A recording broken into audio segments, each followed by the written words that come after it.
with you now. So we are now recording today's session.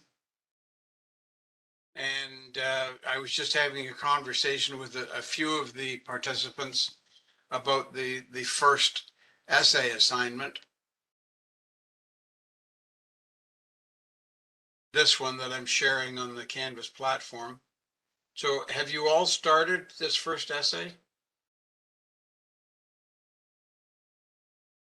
Does anybody have questions about this first essay?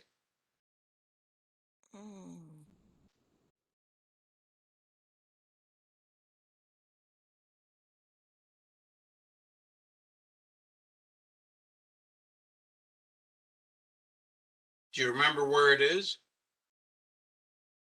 Under modules, scroll down to day 4, and just after day 4 is the second language acquisition. Inside that is this first essay. So you should get going on this essay. If you have not already started it, you should get started as quickly as possible because the original deadline I gave last week is to have this due and submitted by next Monday. But if you're not able to do that and it takes you another week after that before you submit it, that's not a problem. You don't get late marks, you don't get kicked out of the course or anything like that. The deadlines are there to give you some guidance for completing assignments and having a deadline to get something done by a certain date to help you keep moving forward in the course, in the progress of the course. But because it's self-paced, if you're a week or two behind with assignments, it's not an issue, it's not a problem. You don't get penalized for it, but get things handed in as quickly as possible, because the midterm exam, which is based on modules 1 and 2, so module 1 and module 2 are the basis of the midterm exam, and you want to have everything covered that we're doing in time for the midterm exam. So this first essay that we asked you to do, it is connected to first and second language acquisition. And so it is directly connected to the midterm exam material. So it helps you if you actually get this done on time and definitely before the midterm exam. Now, I don't have the midterm exam date for you at this point. I don't know when it is exactly, but it'll be coming up in the next 2 or 3 weeks. Oh, wait a minute, midterm exam date, Saturday, April 15th. So that's the midterm exam date, Saturday, April 15th. Okay? April 15th, you said, because in April. Is that correct? Because I couldn't hear the date exactly. Saturday, April 15. Oh, okay. That's when the midterm exam will occur. Okay. Now, because of all the different time zones around the world, what TESOL does is they make that exam available from midnight at the beginning of Saturday, April 15th, or Saturday, April 15th, and they make it available for 48 hours. So that then you get to choose according to your time zone, whatever country you're in, you get to choose when you're going to write the exam at a convenient time for yourself. Okay? Okay. Anybody have any questions about that first essay or what we've done in the course so far or anything? Yeah, about I have a question. Sorry. Do I have to write the references? Like, I should write academic paper. Like, I should have like quotation quotes from other authors and references. And... in this first essay, do you mean, Aisha? Yes, yes.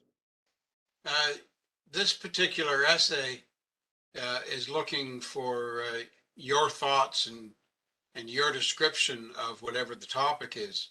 So you're not necessarily going to have quotes from other authors in this particular paper. The style of writing that you're talking about will apply more in your final research paper, where Okay, great. you'll have quotes from different authors on the topic that you choose. But in this paper, you're not really quoting other people necessarily. You might. And so if you do, then you do need to use quotes and footnotes or references and that sort of thing. But you probably won't have any quotes from other people in this paper. Mm-hmm. So we have to finish submit the essay before doing the midterm exam. What if for some reason I couldn't do the essay and I just do the midterm exam? Is that okay or not? I mean, or can I, for example, postpone the midterm exam in this case, or I should, take the midterm exam on that particular day? I can't.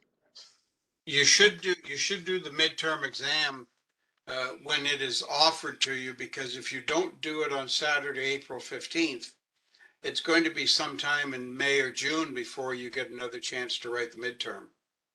Mm-hmm. Okay. So I would strongly advise that you try to get your first essay written before the exam, simply because it helps you with the information that you need to study for the exam. And it will help you to form answers when you're in the actual midterm exam.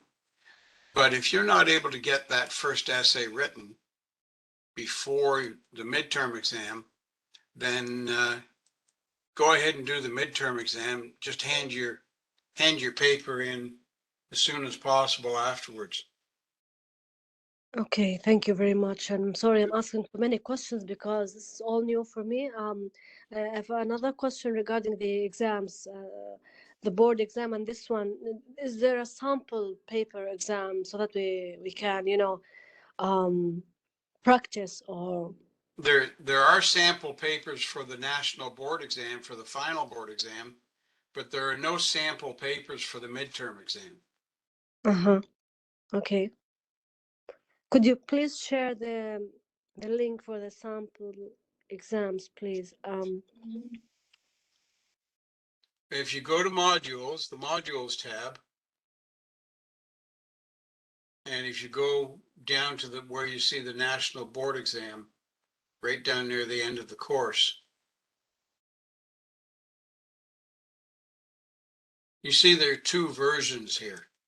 So you can look at each of these versions.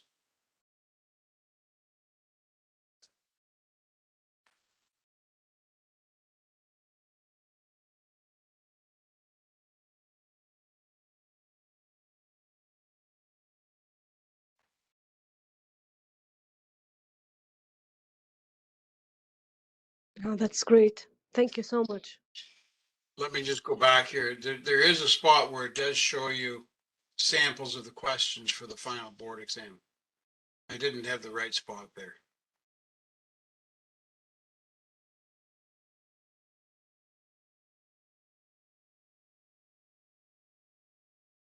So here you get a breakdown of the type of questions inside the different sections of the final board exam.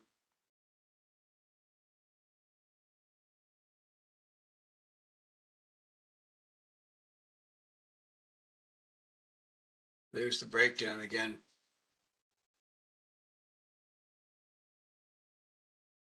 Here you go. Here where there are some examples of questions.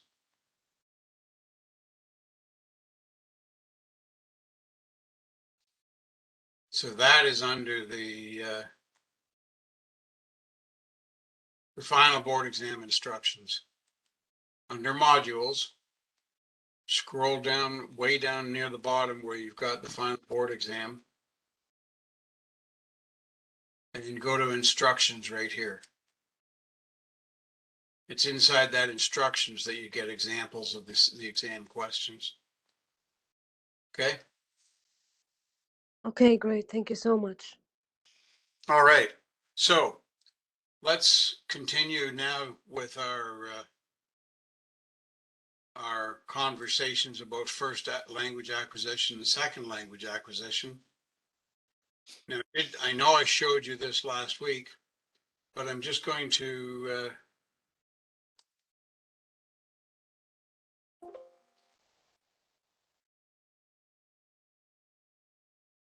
I'm just going to show you these few slides again because there are only 6 of them.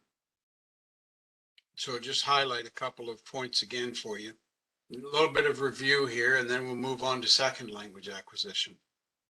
So a child passes through stages of learning a language. Now, in this case, we're talking about the original language, the first language acquisition. So they pass through stages and they have to learn everything in one stage before they can move on to the next stage of learning a language. Reduplication, or the dada type of utterance, is the first kind of sounds that a young child will make. And then they move into a phase that we describe as telegraphic speech, which is the economic use of words, not full sentences. They might say, Mama, go outside, Dada, come home, something to that effect. Or doggy, play now. And the economic use of words is just isolated nouns, adjectives. It's not full sentences, and that's called telegraphic speech. It's like sending a telegram. If you've ever sent a telegram to somebody, you do not use all the words of a normal sentence. You might say in the telegram, arrive home Tuesday, 5 p.m., leave again Saturday, 10 a.m. And that's a telegraphic use of speech because you're focusing in on just the most important words to get the message across, but you don't need all the in-between words.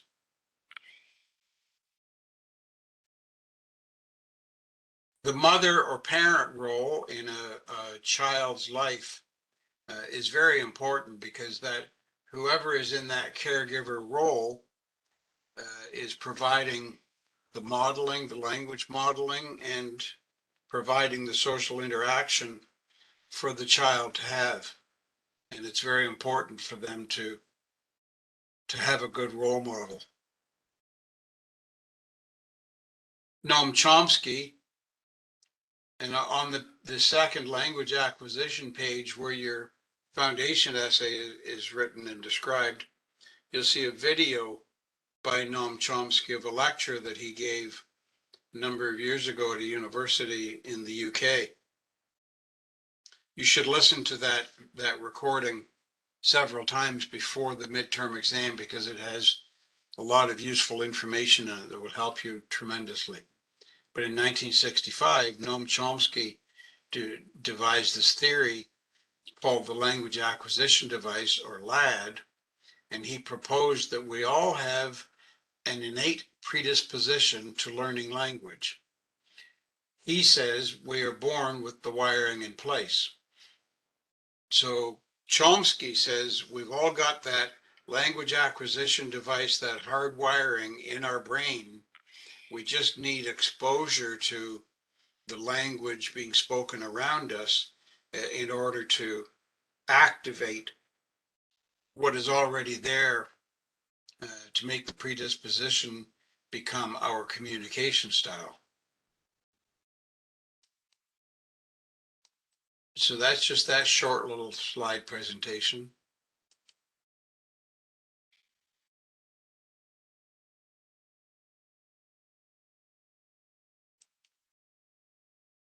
And now we're going to look at second language acquisition.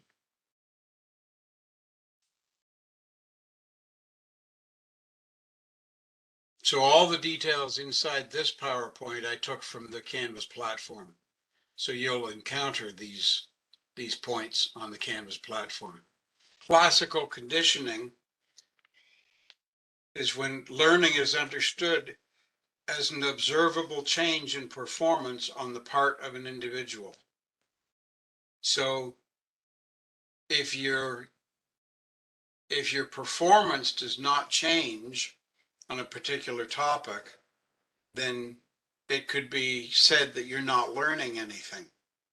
If you keep doing the same thing over and over again, no change occurs, then you have not learned. Because when we learn something new, there is an observable change in performance on how we present things.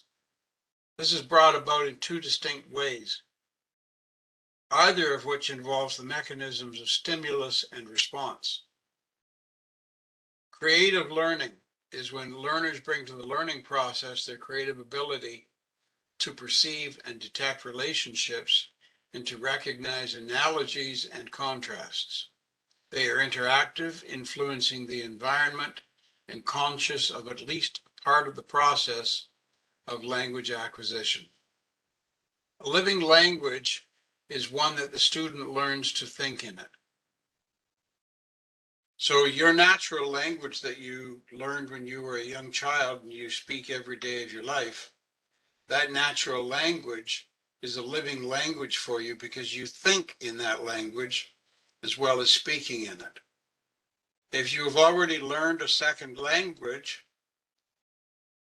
and you're able to think in that second language as well as speak in it, then it is a living language for you as well.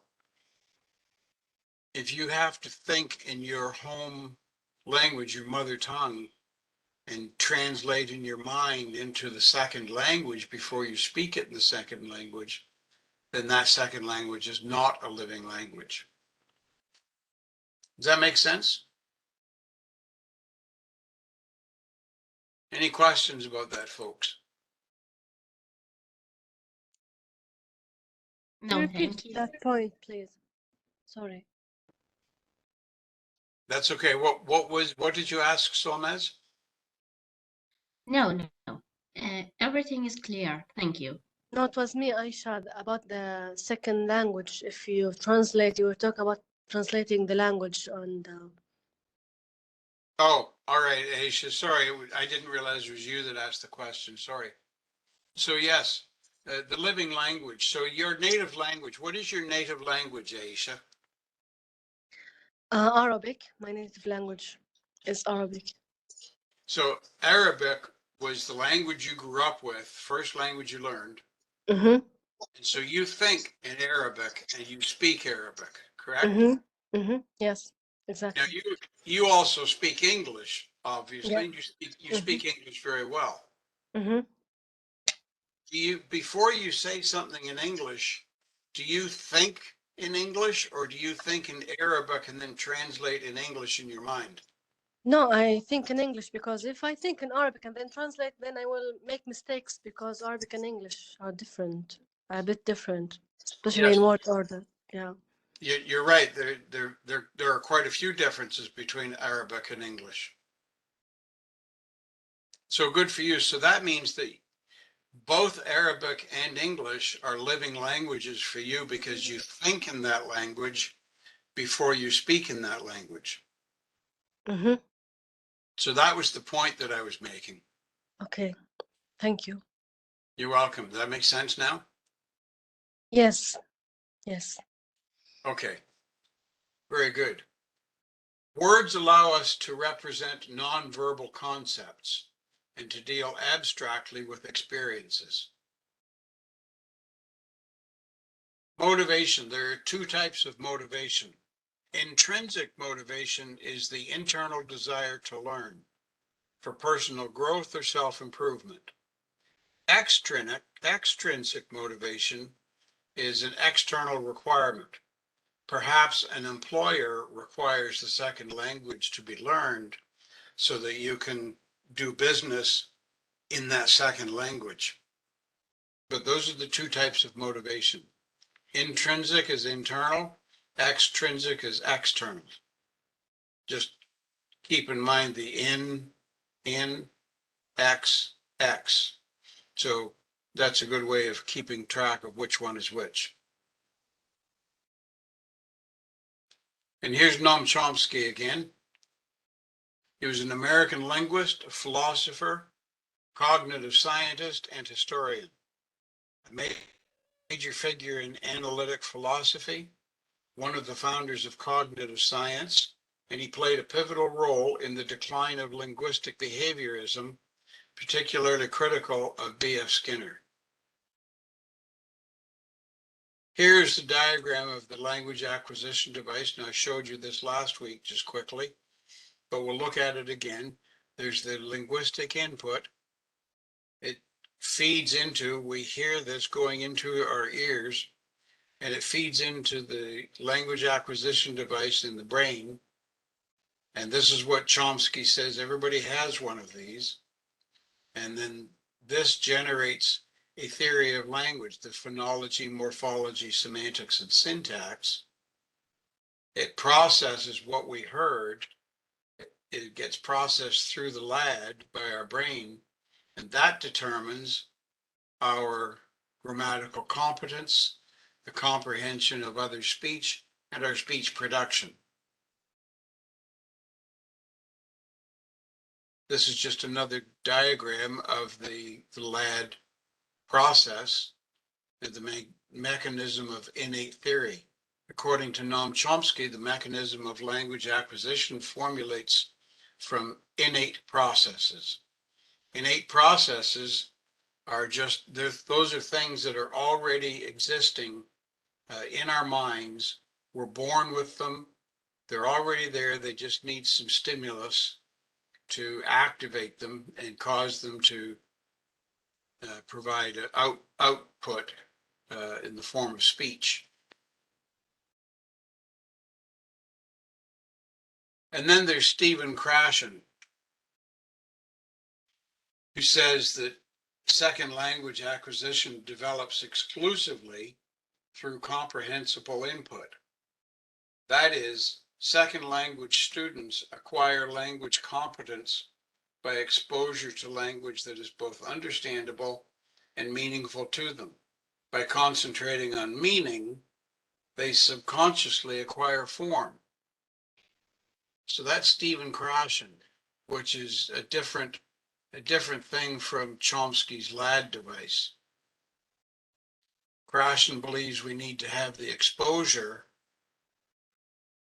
to language that is both understandable and meaningful in order for us to acquire form for the language processing. How do you apply Krashen's theory in the classroom? You can use Krashen's ideas about comprehensible input. Between classes, ask your students to watch something, listen to something, or read something that they can relate to and comprehend. That could be a television show or a movie. It could be a module, a manual for how to operate a particular device. It could be anything at all from real life that the students might have access to. Krashen's ideas, when combined with others that provide form and structure, will enable learning. In 1994, Douglas Brown published a book, The English Language Teaching in the Post-Muffet Era, Toward Better Diagnosis, Treatment, and Assessment. Brown said, we did not need a new method. We needed instead to get on with the business of unifying our approach to language teaching and of designing effective tasks and techniques informed by that approach. Brown had 12 principles. These are his 12 principles. Automaticity, doing something without thinking about it, just automatic response. Meaningful learning, the anticipation of reward. Intrinsic motivation, strategic investment. Language ego, self-confidence, risk-taking. The language-culture relationship, the native language effect, interlanguage, and communicative competence. Those are Brown's 12 principles. Diagnosis, treatment, and assessment. A principled approach to language teaching encourages the language teacher to engage in a carefully crafted process of diagnosis, treatment, and assessment. Diagnosis begins with curricular plans and continues as an ongoing monitoring process in the classroom. Language curricula call for an initial study of what Richards in 1990 calls situational needs, or the context of the teaching. Situational needs include the country of the institution, the socioeconomic and educational background of students, the specific purposes the students have in learning a language, the institutional constraints that are imposed on a curriculum. The treatment, think of as courses of study or better sets of learning experiences designed to target learner needs exposed by diagnostic assessments.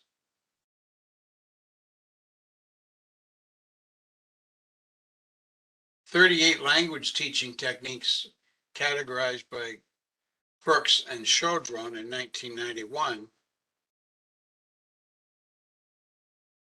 And we're not going to list all 38 of them, but I've just broken this down into main categories. So there are language teaching techniques we refer to as controlled. These are drills, dialogues, reading aloud, display questions and answers, etc. Through semi-controlled, which are referential questions and answers, cued narratives, information gap activities, etc. Through to free language techniques, such as role play, problem solving, interviews, discussions, etc. Consider as well an abundance of whole class, group work, and pair work activities at our disposal.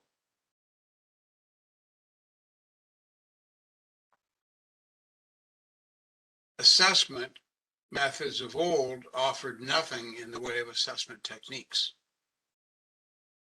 Today, the language testing field has mushroomed into a highly developed and sophisticated field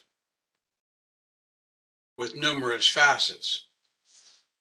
Increased emphasis on ongoing assessment of students' performance as the course progresses, or what has commonly been called formative evaluation. So that's having regular quizzes, and similar to the way in which the Canvas platform is set up with regular quizzes after each day of activities, because that gives formative evaluation and allows the student to write tests in small pieces rather than having to memorize a huge, massive amount of information throughout the entire course and then write just one big exam, one big test. The formative evaluation gives a much better idea of how the student is progressing. It's helpful for the student and it's helpful for the teacher to have that ongoing assessment as part of the learning process. With formative processes of assessment in place, the teachers can make appropriate mid-course pedagogical changes to more effectively reach the goals. The notion that evaluation must be confined to summative, end of term or end of unit tests alone is vanishing. And I think that's a very good thing. I totally support these summative tests only. I totally support them going by the wayside, because this formative process of assessment is a far better way of assessing students' progress. However, it is important to note that the summative evaluation is also an important component of a language program. The difference between current summative testing philosophy and the presupposition behind methods that one size fits all can be seen in a wide variety of assessment batteries that cover both production and comprehension skills. a range of assessment tasks, individualized, including computer adaptive tests, and increased attention to the communicative properties of tests. Do you know what I'm referring to when I say including computer adaptive tests? Do you know what that means?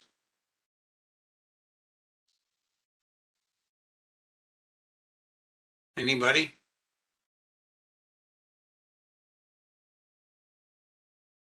Could you say the question again, please? Can you describe for me what a computer adaptive test is? What does that mean?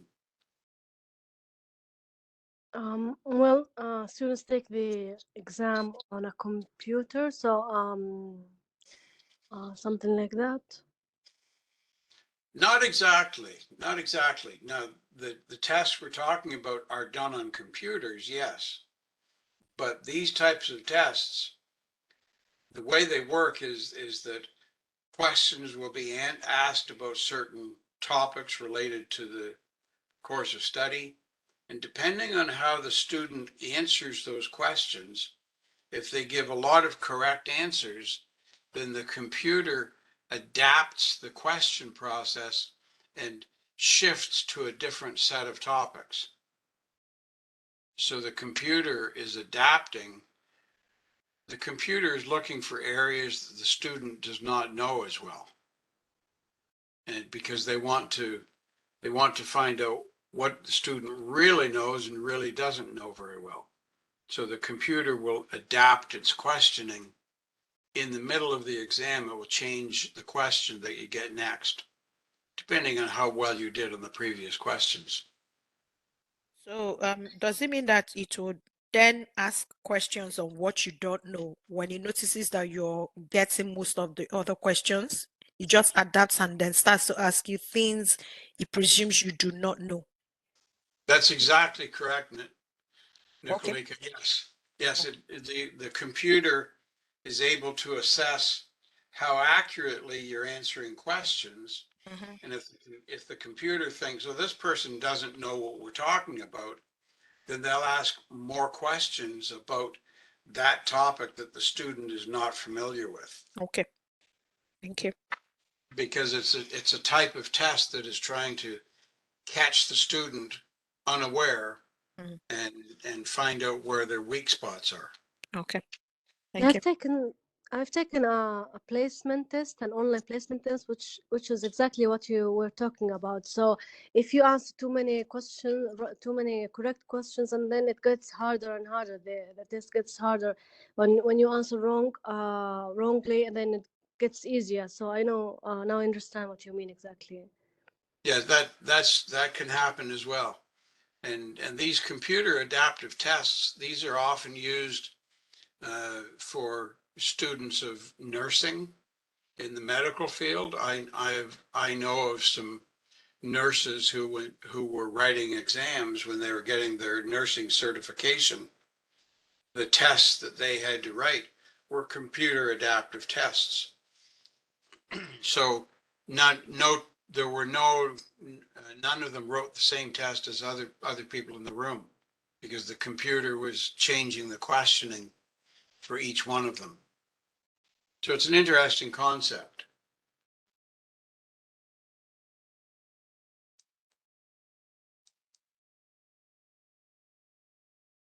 And that's the end of that slideshow.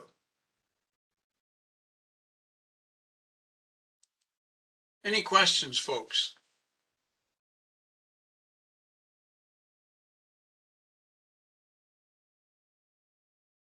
And of course, as you're going through the Canvas platform, you will be encountering this material in a different format written out in the module sections. So we're now going to talk about the 4 language skills of listening, speaking, reading, and writing, the receptive and productive skills.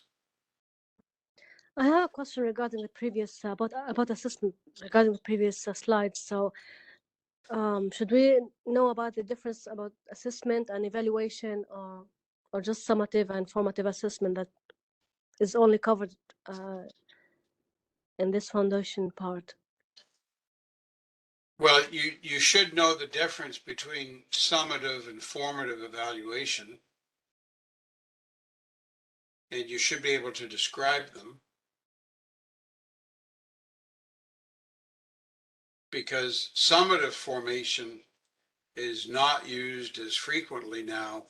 Formative evaluation is a more common style of assessing student work.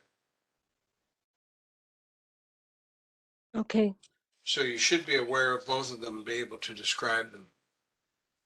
That could very possibly be on the exams. That could be a definition question that you might have to write out a short definition of what is formative assessment and what is summative assessment. So that would be a good short answer question on the exam. So it's good to know them.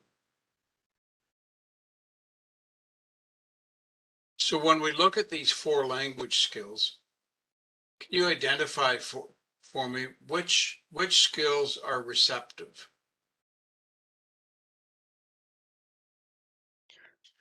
Listening and reading are receptive skills, and Yes. writing, speaking are productive ones. Yes, very good. Thank you.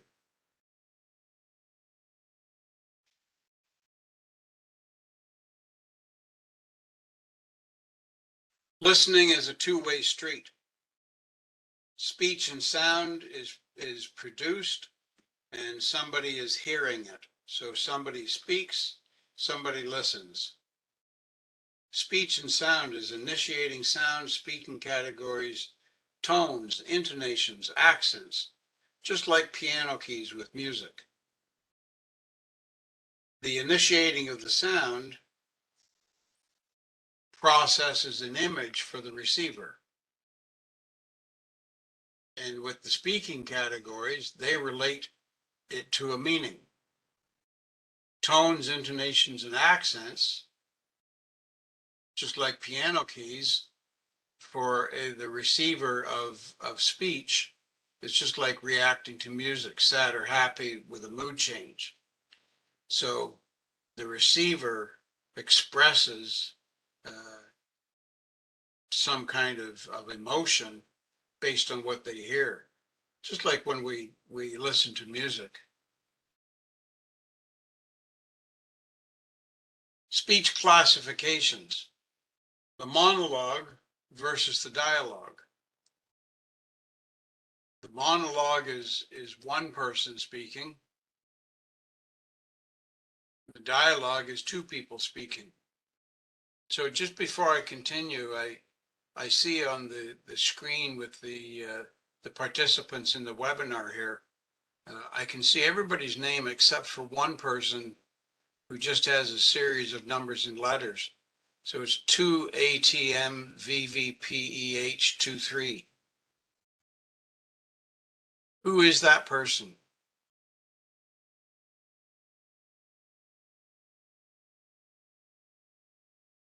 It's me, Hera Hadim. Actually, what is happening here is like I have connectivity issues, so I connected with my mobile.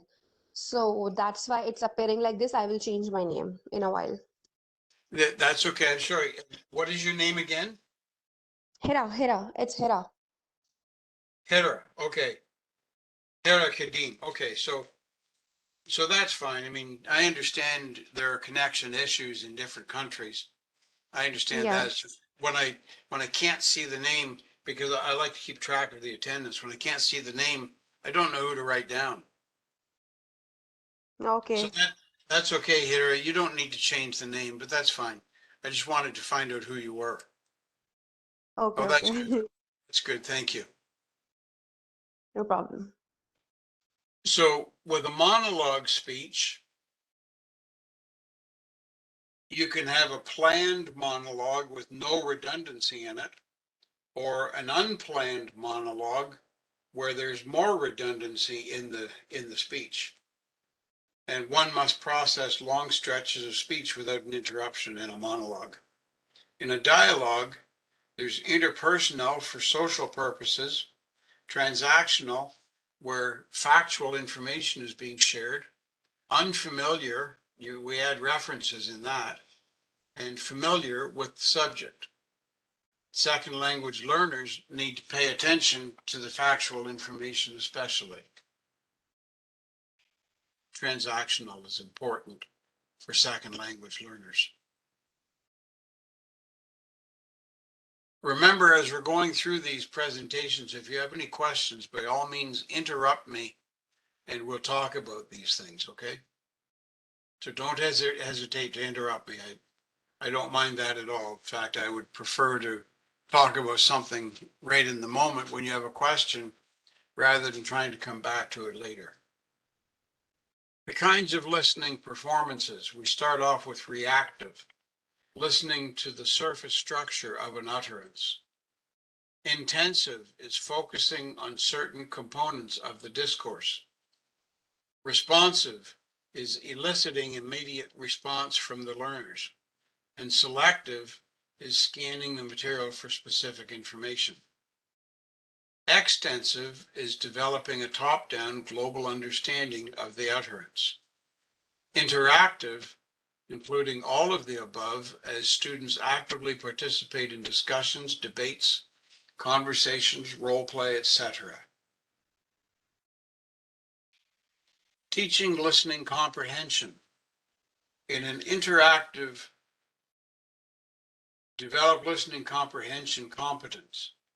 Techniques should be intrinsically motivating, appeal to listeners.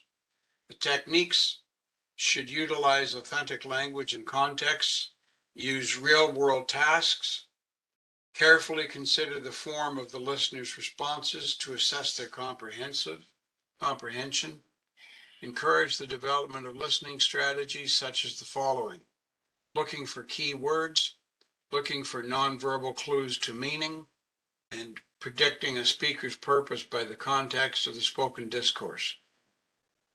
Guessing at meanings, seeking clarification, listening for the general gist. Bottoms up and top down listening techniques.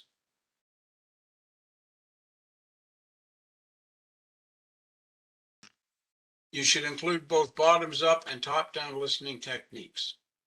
Bottom up processing proceeds from sounds to words to grammatical relationships to lexical meanings, etc., to a final message. Top-down processing is evoked from a bank of prior knowledge and global expectations, a general look or overview. Speaking. Factors that affect the oral communication skills. Native language, sound system in the mother tongue will affect the sounds they produce when speaking English or any other language. Age. Children under the age of puberty stand a chance of sounding like a native more easily than an adult who's learning a second language. Exposure. The quality and intensity of exposure are greater than the entire length of time. Innate vocal ability. Some people manifest a phonetic coding ability. They are more attuned to learning a new language. Identity and language ego. One's attitude towards speakers of the target language. Motivation and concern for proper pronunciation.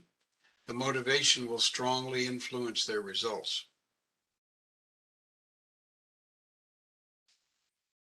Speaking performances. 6 types of listening performances were listed: reactive, intensive, responsive, selective, extensive, and interactive. It is the same for speaking. Imitative. Imitation is performed not for the purpose of meaningful interaction, but for focusing on some particular element of language, forms such as drills. Intensive. This goes one step beyond the imitative to include any speaking performance designed to practice some phonological or grammatical aspect of the language. Responsive uses short replies, not dialogues. Transactional, dialogue, exchanging specific information in an extended form of responsive. Interpersonal, dialogue for the purpose of maintaining social relationships. Extensive reading for joy and intensive reading for purpose. Communicative versus academic reading. Emails, memos versus textbook or study modules. Reading out loud for pronunciation versus reading silently for meaning. Academic reading structures. Introduction, main point, and conclusion that we find in essays. Discourse markers. Structures. First, second, next, in addition, furthermore. As you're writing an essay, you might be wanting to make a series of points. You could say, first, I would like to mention that such and such occurred at that point in time. The next paragraph, you could begin by, secondly, I would like to say that this is an additional feature to the previous paragraph. Discourse markers as connecting words. However, alternatively, therefore. Reading assessment. Academic reading tasks. Pre-reading strategies. During reading strategies, discourse markers, and connective with. Respond to comprehensive questions. Similar to IELTS reading tasks. Authentic texts from college studies. Integration in your lesson plan. Added speed reading. Skimming the text. Guess the meaning of the text or the word. Implied meaning and discourse. Purpose of the reading, the text.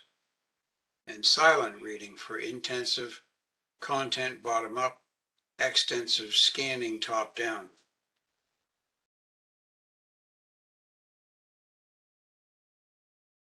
Communicative, writing communicative and academic.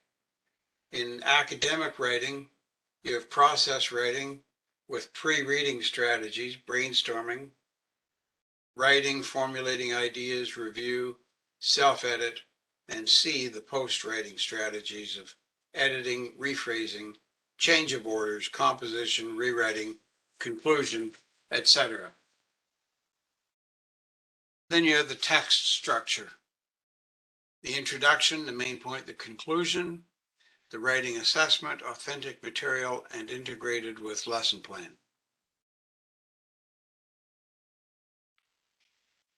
Types of writing: self-writing, display writing, real writing, academic writing, vocational writing, personal writing, intensive or controlled writing, guided and directed.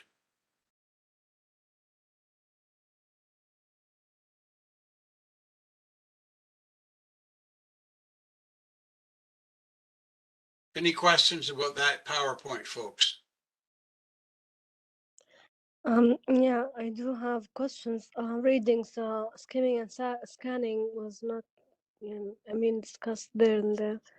So they are parts of the reading strategies, skimming and scanning. Yeah, skimming and scanning are definitely part of reading assessment. They were listed here. Here's skimming the text. Okay, sorry, I didn't notice that. That's okay. No, that's just fine. Reading assessment. When you skim the text, you read over it very quickly.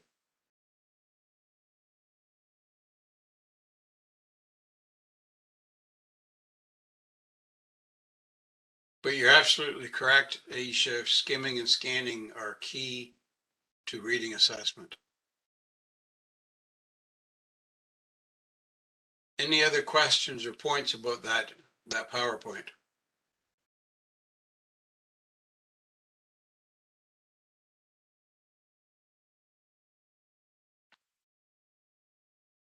And regarding the speaking part, you also focus on sounds, not just, the conversation part. So, um,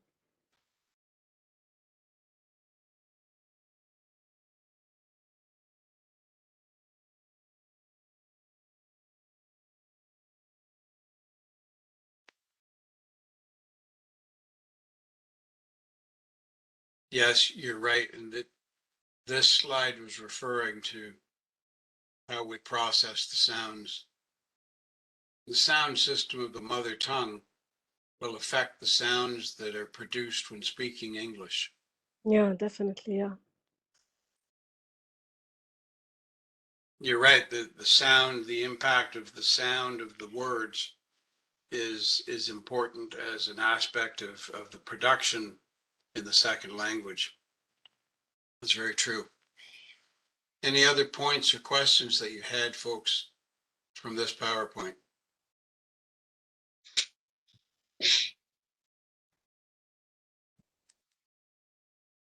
Regarding the listening part, it's also we sometimes listen for specific information and for general information. So it's the intensive and intensive is like specific information, right? Listening and extensive is listening for general information, right? Well, intensive is focusing on certain components of what is being said.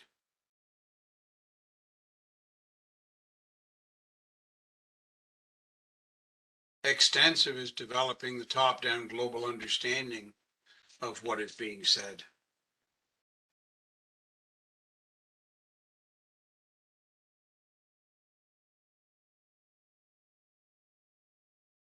And selective is when you scan the material that you're hearing for specific information. So you might be at a lecture, for instance, and listening to somebody speaking, and you're scanning through what you're listening to because you're looking for specific points and you want to hear about specific information.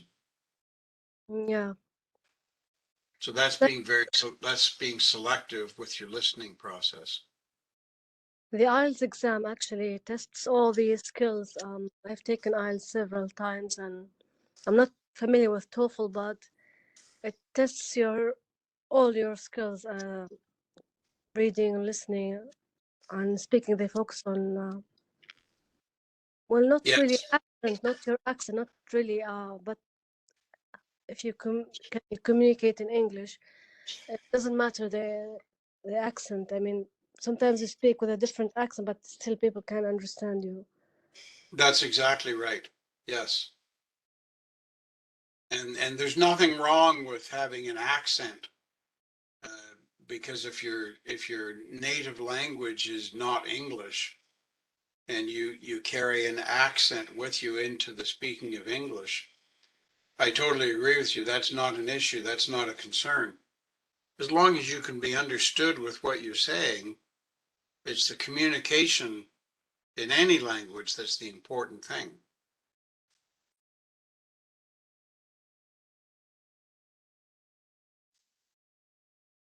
There are many people who speak English as their first language, and I have trouble understanding them because they have a local regional accent that that blocks what they're saying from being understood by a listener. So many years ago, we traveled down into the United States, and we were down in Kentucky. We were driving through the mountains in Kentucky. We stopped in a little town for lunch. We went into a restaurant, and the waitress brought us menus, and we were conversing with the waitress in English. We were all speaking English, but because of her local regional dialect accent, we could not understand what the waitress was saying. And because we were from Ontario, our accent was so different from her, she couldn't understand what we were saying. I agree, Aisha, that was exactly the response we had. And so we ended up ordering lunch by pointing to pictures on the menu. That's how we got our food brought to us that day. She brought us plates of food based on what we pointed to on the menu because we couldn't understand the words we were saying. It was quite an interesting experience, very eye-opening experience. And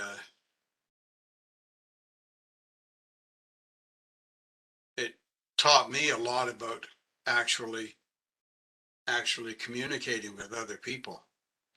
So yeah, it was quite a shocking experience to us, actually.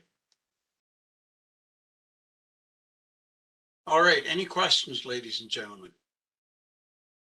Any questions about today's PowerPoint? Any questions about the course in general?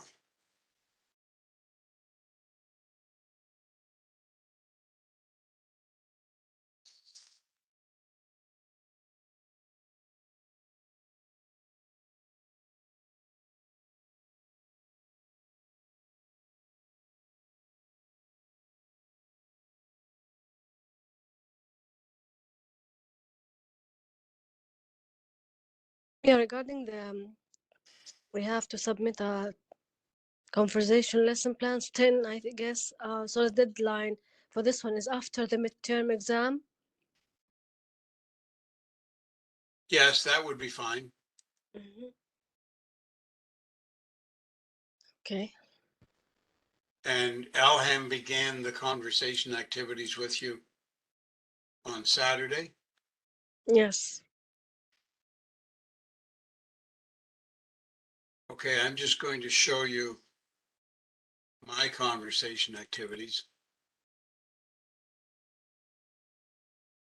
I want to draw attention to just a few points about the conversation activities. So I did 12 because I was in the diploma program.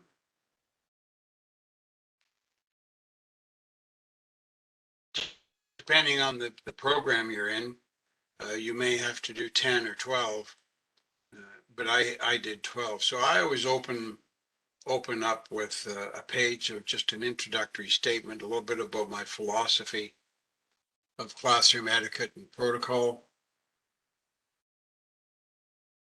And I always like to mention the three main types of learning: visual, audio, and kinesthetic. With visual, audio, and kinesthetic, do any of you know what percentage of the global population are visual learners?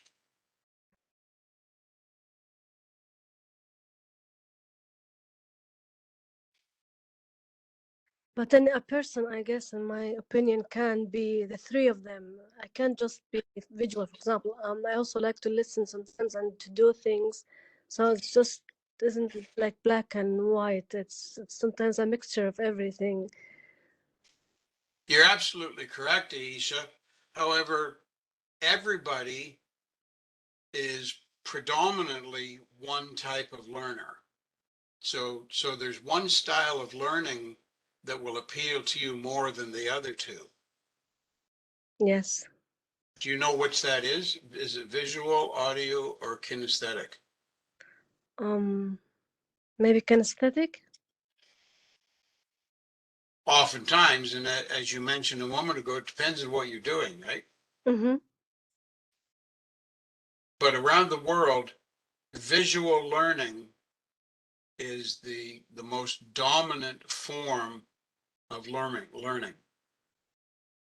Most people on the face of the earth are predominantly visual learners. Now, you're absolutely correct, Isha. Depending on the activity, we might learn by audio instead, or we might learn by kinesthetic experience instead.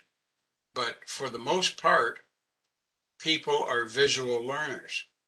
And so that's why in the actual lesson plans, that's why TESOL wants pictures and YouTube links in your conversation activities and your 4-skill lesson plans.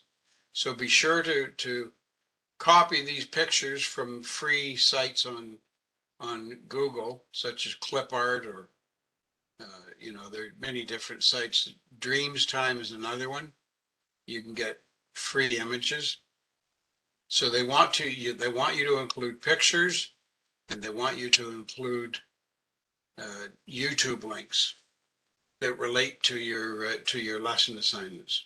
So I just wanted to emphasize that, because whenever I'm asked to mark conversation activities, if you're missing YouTube links and you're missing pictures, you lose marks. Okay. So definitely include pictures and YouTube links and have a follow-up homework assignment that you include and go into a fair bit of detail when you're describing the direction and guide. Now, when it comes to picking topics for your conversation activities, there are examples on the Canvas platform of conversation activities done by previous students in years gone by. But those examples are all from before the pandemic. They don't include pictures and video links. Most of them don't include pictures and video links. So those examples are lacking somewhat. And that's why I always like to show my examples, because what I've got in mind is what is expected now, post-pandemic. Okay?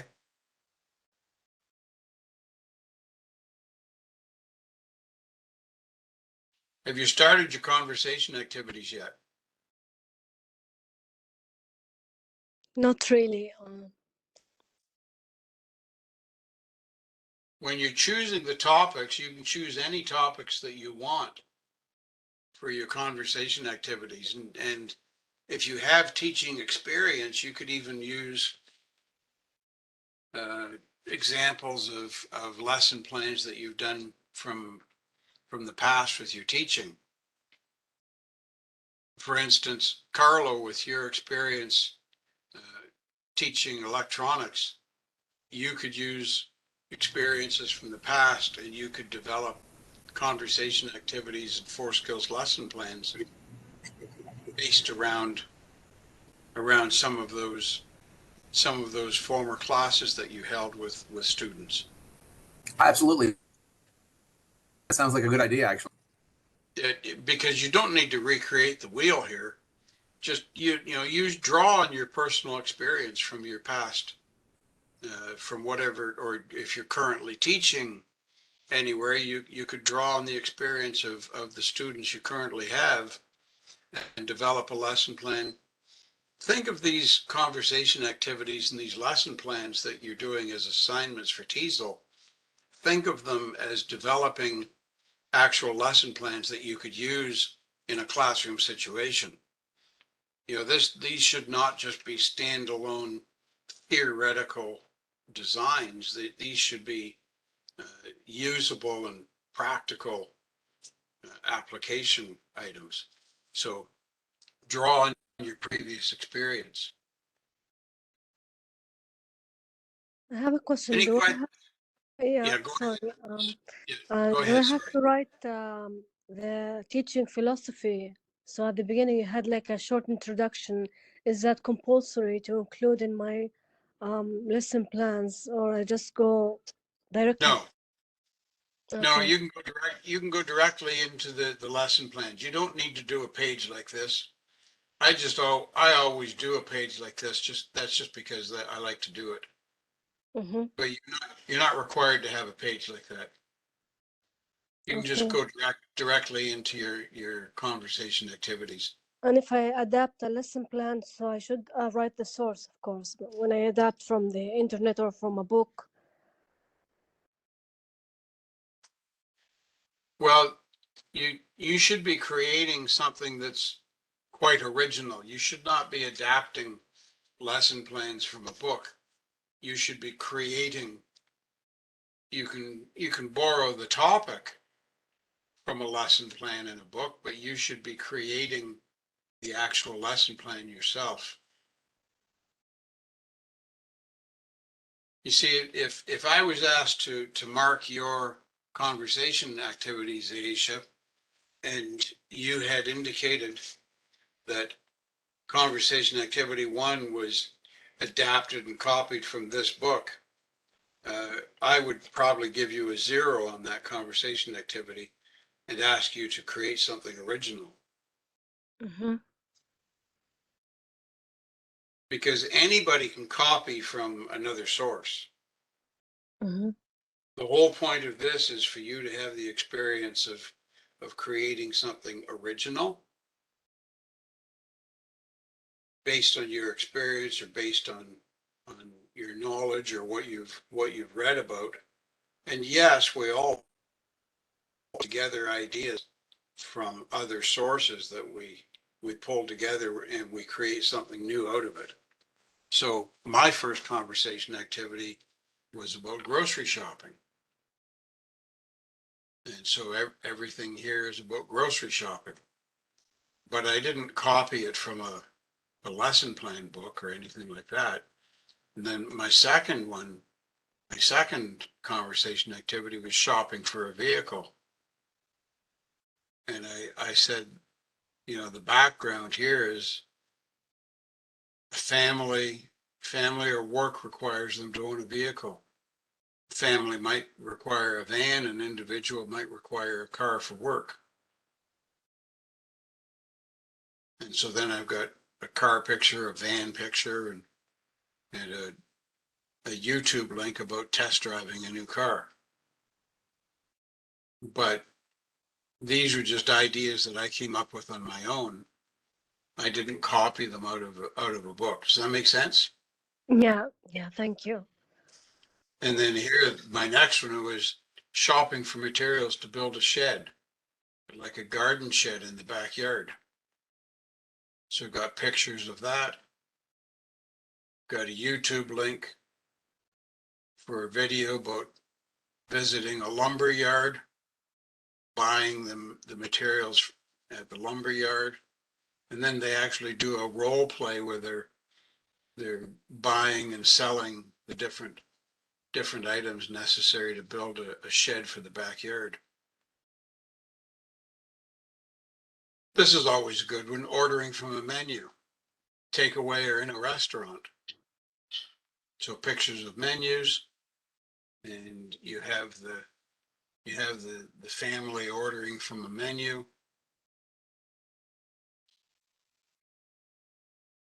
So just be creative with your ideas. This one was reading a map, establish an itinerary, and ask for directions. So that's a map of downtown Toronto in Ontario, on Lake Ontario. And this is the main downtown area around the train station. So I've got the route to go from Union Station, the main train station, the route to walk over to the CN Tower. And this is an animated video about asking and giving directions. So be creative with your ideas. Mhm. Go to a local park for a picnic. So here you can develop a whole lesson around going for a picnic. And each lesson should last like for 30 minutes or 45 minutes. Correct. Okay. Correct. Here's a lesson about travel, doing a day trip by car or bus.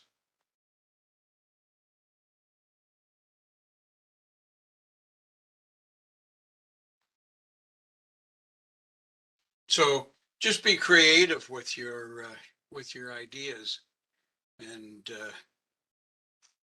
let your imagination run a bit, so that you can come up with ideas for your lesson plans. Okay. Okay, great. Thank you. Any other questions about that, folks?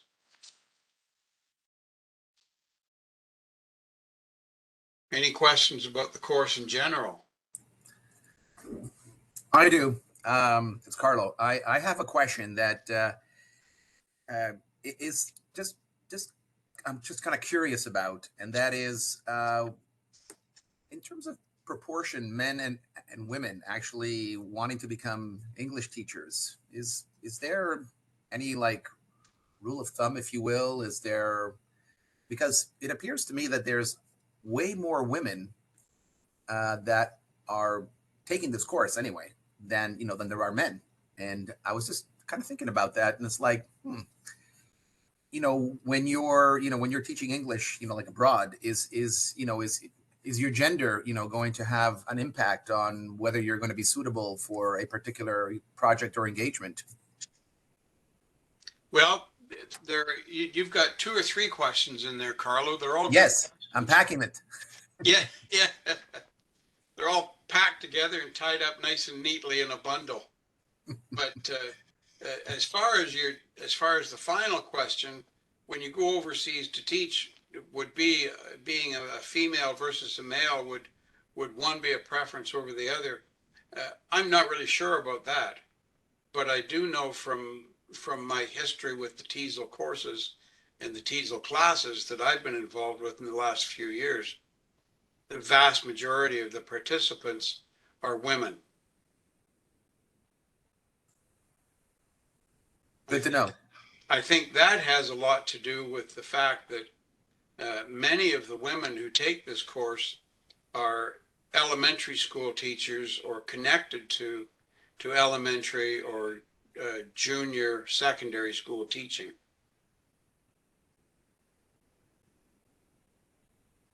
Thank you. Interesting.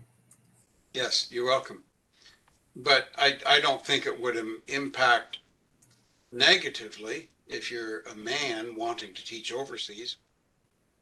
I think just, the qualifications that any individual takes with them should be the basis of the hiring process. But then maybe I'm naive too. You know what? I was thinking about, the name of the restaurant, that you went where you had to order food, by pictures. I would like to visit that place one day. Well, I can't even remember the name of the little town in the back mountains of Kentucky because we always drove off the main highways. We always took the back routes whenever we travel through the States or even across Canada. We always get off on the secondary routes. And this was a back highway it followed the edge of the mountain range around. And this little town we came to, the towns along this highway, they might be 15 miles long, but they were only a few hundred feet deep from the front of the mountain. And they were just a few hundred feet where they had blown out the side of the mountain and built the buildings right into the open space on the edge of the mountain along the road. And so this particular little village, we stopped to have lunch because the road was closed because they were still blowing parts of the mountain off the side up ahead of us. And we couldn't proceed because the road was closed while they were doing the explosions. So that's why we stopped for lunch. And we had our son with us, and our son at the time he was about 4 years old. And so he found this entire experience quite fascinating. And he was asking me, what language is the waitress speaking? I said, she's speaking English, but it's just that it has such a regional dialect to it that we just couldn't understand her. And I mean, the same is true even across Canada. So I'm in Ontario, pretty much in the center of Canada. But if I go to the East Coast, the dialect, the regional language down in the Maritimes, the East Coast of Canada, the dialect is so distinctive.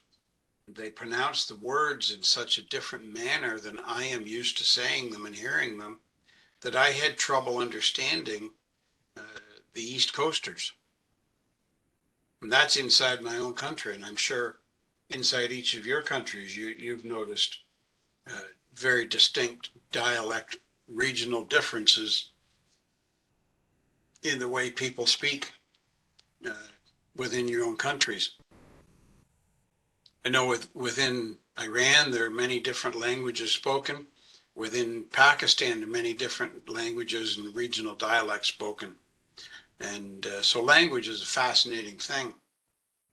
And just because we say we speak English does not mean we're going to understand everybody else who says they speak English too.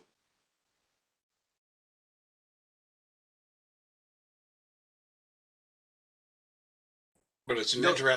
interesting phenomenon. Yeah, go ahead, Carlo. Sorry, I mean to interrupt you. I'm a pilot, and what I discovered during my training and lessons, to become a pilot, was that English is the only language that you can use around the world in aviation. So Really? it doesn't matter what other languages you think you're going to use. It's like you have to know English, and only that when you're flying from one country to another. And it's interesting that they all seem to. I couldn't tell you, what the dialect is, whether there's a specific one, but I know it has to be like a narrow range of dialects because everyone has to be able to understand you, and the training that air traffic controllers get, other pilots, they have to be able to understand you like very, very quickly as well. So, and that's kind of interesting. It is. That's fascinating, actually. Yes.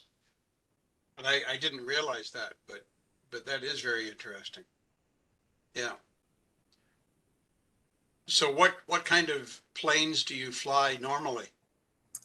I fly single engine aircraft. Okay. Since you left the military. Yes. But in the military, you were flying other aircraft. Yes, but they were all single engine. A pilot, in order for you to fly something else, like let's say you want to fly like an Otter or an Otter Plus or a Super Otter. Those are all three different kind of classifications that you have to be rated, certified, and you have to pass exams on it. So you can't just sort of hop in a plane and say yeah I know the general operations of it. It's like, oh no, you have to be type certified on yeah, pretty much everything. Interesting. Yeah, I didn't realize that. Yeah, not that I'm planning to go and hop into a plane anytime soon and say, oh, I can fly this. I think you should. Because that would be a reach. I would very quickly convince them that I had no idea what I was doing. I could draw them a picture of it, but can't fly it to save my life. Interesting. Yes. Yeah. Well, good for you. But those are all very interesting points. All right, folks, we're approaching the end of our time. Just got a few minutes left. Does anybody have any questions that you wanted to ask today before we say goodbye?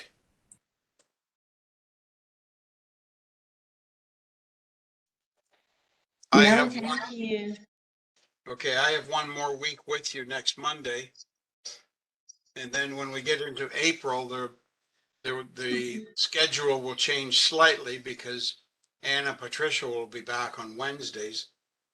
But I expect to see you again in April for a few more Mondays. But next Monday, we're going to be talking a little bit more about methodologies and class management, acculturation, and your conversation activities. Now, next week, I would ask that you have one of your conversation activities ready to give a brief demonstration of how you would deliver it in a classroom. So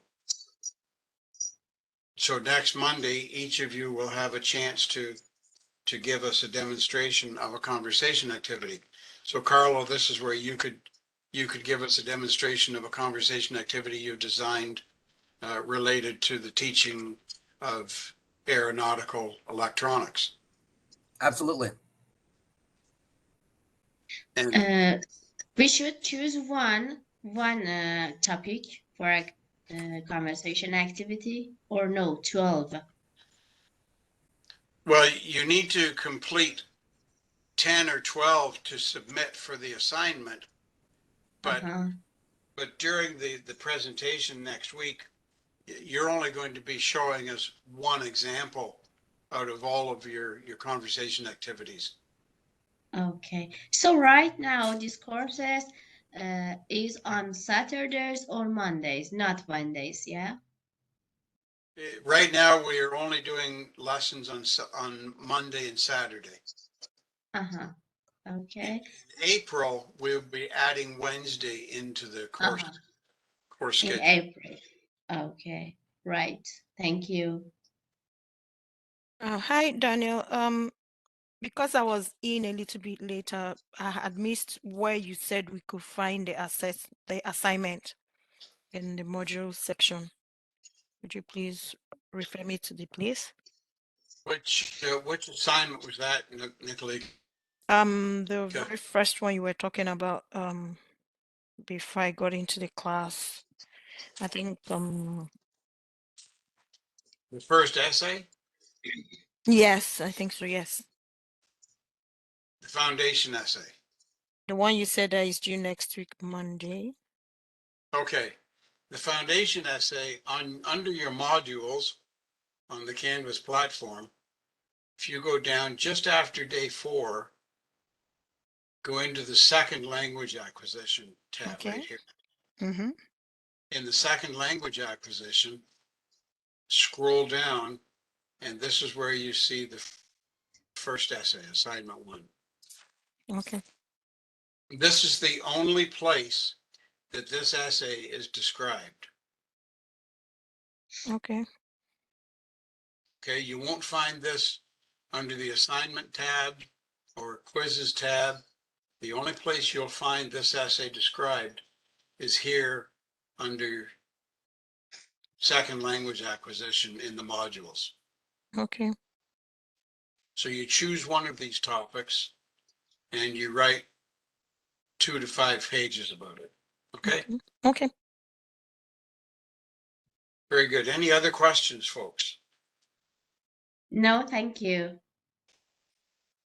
Okay, so I'll look forward to listening to you do some of your presentations next week. Mm. I'm going to stop the recording now.